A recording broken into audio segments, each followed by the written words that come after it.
we have had occasion on a few times to be in Fort Liard. You all know where Fort Liard is. It's just across the border in the Northwest Territories.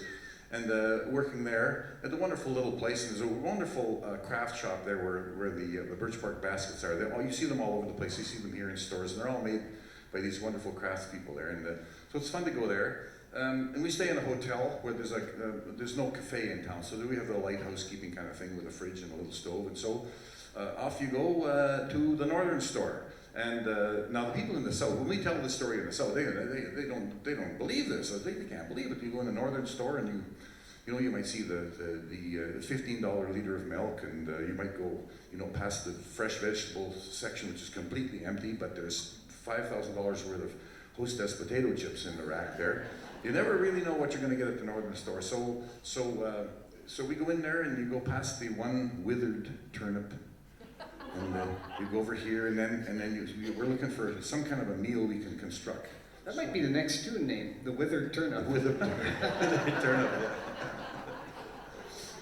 So we're looking, okay, well, there's beans, okay? You can't go wrong. That's a good starter for something, so we get the beans.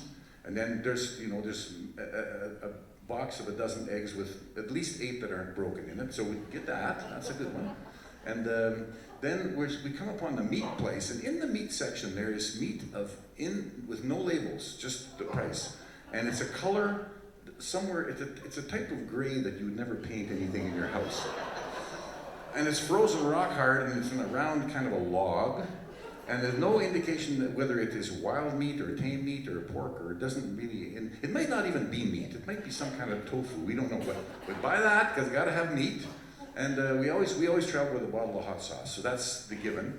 And so we go home. Now, of course, if you're a Mexican food fan, you know there's a thing called Huevos Rancheros.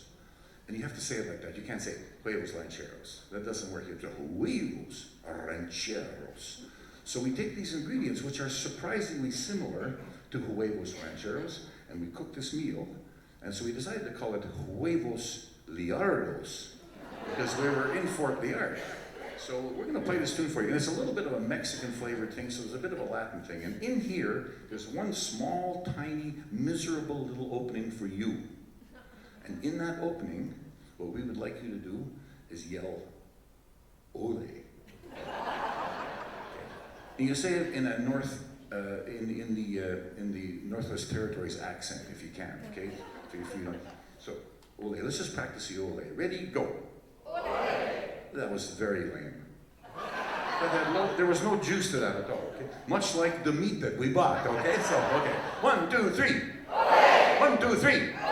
1, 2, 3. I think they got it.